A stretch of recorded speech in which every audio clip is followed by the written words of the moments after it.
بسم اللہ الرحمن الرحیم۔ السلام علیکم۔ امید ہے سب دوست خیریت سے ہوں گے۔ اللہ تعالیٰ آپ کو اپنی حفظ و امان میں رکھے، آمین ثم آمین۔ اور میں بے حد مشکور ہوں ان دوستوں کا جنہوں نے میری ویڈیو کو سننے کے لیے وقت نکالا۔ آج کا ہمارا ٹاپک ہے نمبر 13۔ عورت کو چاہیے کہ سسرال میں جا کر اپنے میکے والوں کی بہت زیادہ تعریف اور بڑائی نہ بیان کرتی رہے، کیونکہ اس سے سسرال والوں کو یہ خیال ہو سکتا ہے کہ ہماری بہو ہم لوگوں کو بے قدر سمجھتی ہے اور ہمارے گھر والوں اور گھر کے ماحول کی توہین کرتی ہے، اس لیے سسرال والے بھڑک کر بہو کی بے قدری اور اس سے نفرت کرنے لگتے ہیں۔ نمبر 14۔ گھر کے اندر ساس، نندیں یا جیٹھانی، دیورانی یا کوئی دوسری عورتیں آپس میں چپکے باتیں کر رہی ہوں تو عورت کو چاہیے کہ ایسے وقت میں ان کے قریب نہ جائے اور نہ یہ جستجو کرے کہ وہ آپس میں کیا باتیں کر رہی ہیں، اور بلا وجہ یہ بدگمانی بھی نہ کرے کہ کچھ میرے ہی متعلق باتیں کر رہی ہوں گی، کہ اس سے خواہ مخواہ دل میں ایک دوسرے کی طرف سے کینہ پیدا ہو جاتا ہے، جو بہت بڑا گناہ ہونے کے ساتھ ساتھ بڑے فساد ہونے کا سبب بن جایا کرتا ہے۔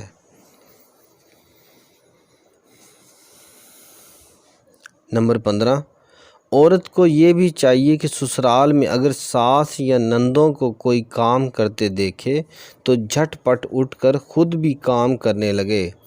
اس سے ساس نندوں کے دل میں یہ اثر پیدا ہوگا کہ وہ عورت کو اپنا غمگسار اور رفیق کار بلکہ اپنا مددگار سمجھنے لگیں گی، جس سے خود بخود ساس نندوں کے دل میں ایک خاص قسم کی محبت پیدا ہو جائے گی۔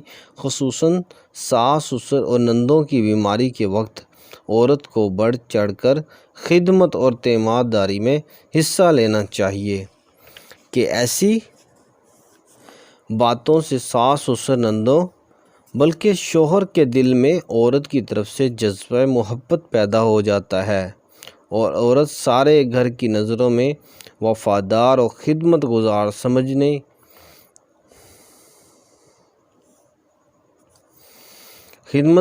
سمجھی جانے لگتی ہے اور عورت کی نیک نامی میں 4 چاند لگ جاتے ہیں۔ نمبر 16۔ عورت کے فرائض میں یہ بھی ہے کہ اگر شوہر غریب ہو اور گھریلو کام کاج کے لیے نوکرانی رکھنے کی طاقت نہ ہو تو اپنے گھر کا گھریلو کام کاج خود کر لیا کرے۔ اس میں ہرگز یہ نہ عورت کی کوئی ذلت ہے نہ شرم۔ بخاری شریف کی بہت سی روایتوں سے پتہ چلتا ہے کہ خود رسول اللہ صلی اللہ علیہ وسلم کی مقدس صاحبزادی حضرت فاطمہ رضی اللہ تعالی عنہا کا بھی یہی معمول تھا کہ وہ اپنے گھر کا سارا کام کاج خود اپنے ہاتھوں سے کیا کرتی تھی۔ سبحان اللہ۔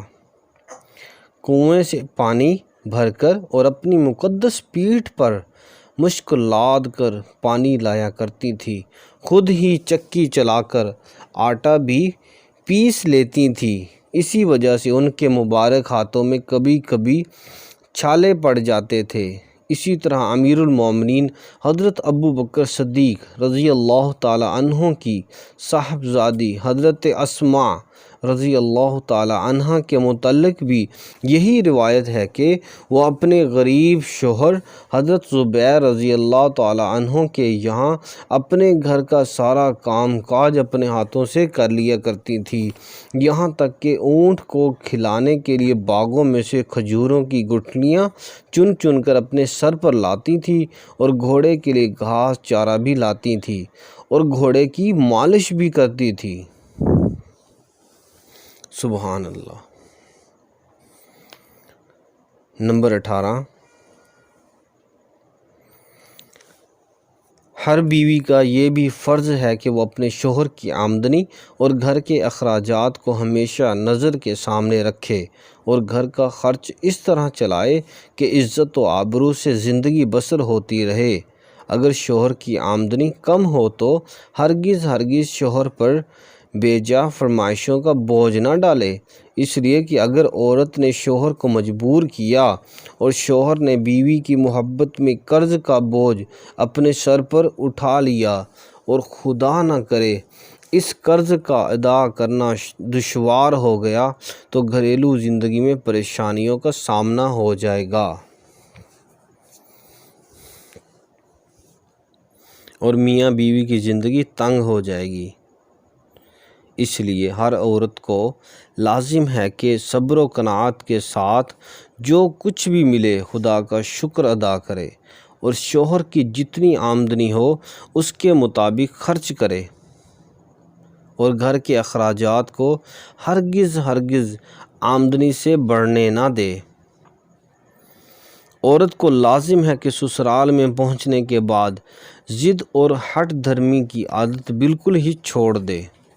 عموماً عورتوں کی عادت ہوتی ہے کہ جہاں کوئی بات ان کی مرضی کے خلاف ہوئی فوراً غصے میں آگ بگولا ہو کر الٹ پلٹ شروع کر دیتی ہیں۔ یہ بہت بری عادت ہے، لیکن میکے میں چونکہ ماں باپ اپنی بیٹی کا ناز اٹھاتے ہیں، اس لیے میکے میں تو ضد اور ہٹ دھرمی اور غصہ وغیرہ سے عورت کو کچھ زیادہ نقصان نہیں پہنچتا، لیکن سسرال میں ماں باپ سے نہیں بلکہ ساس سسر اور شوہر سے واسطہ پڑتا ہے۔ ان میں سے کون ایسا ہے جو عورت کے ناز اٹھانے کو تیار ہوگا؟ اس لیے سسرال میں عورت کی ضد اور ہٹ دھرمی اور غصہ اور چڑچڑاپن عورت کے لیے بے حد نقصان کا سبب بن جاتا ہے کہ پورے سسرال والے عورت کی ان خراب عادتوں کی وجہ سے بالکل ہی بیزار ہو جاتے ہیں اور عورت سب کی نظروں میں ذلیل و خوار ہو جاتی ہے۔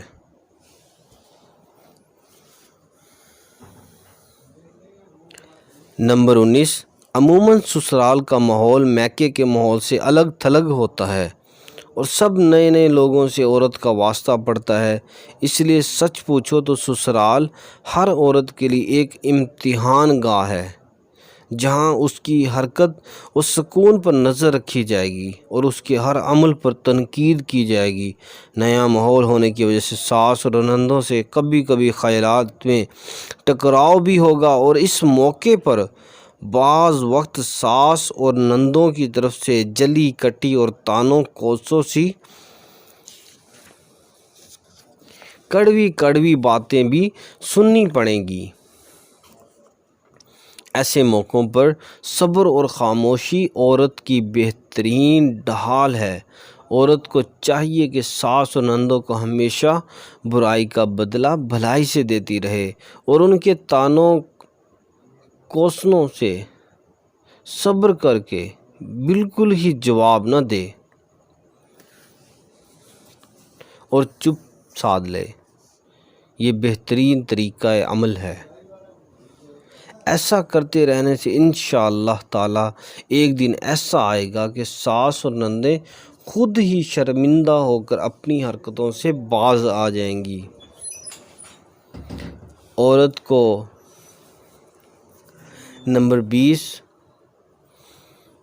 عورت کو سسرال میں خاص طور پر بات چیت میں اس چیز کا دھیان رکھنا چاہیے کہ نہ تو اتنی زیادہ بات چیت کرے جو سسرال والوں اور پڑوسیوں کو ناگوار گزرے اور نہ اتنی کم بات کرے کہ منت و خوشامد کے بعد بھی کچھ نہ بولے، اس لیے کہ یہ غرور و گھمنڈ کی علامت ہے۔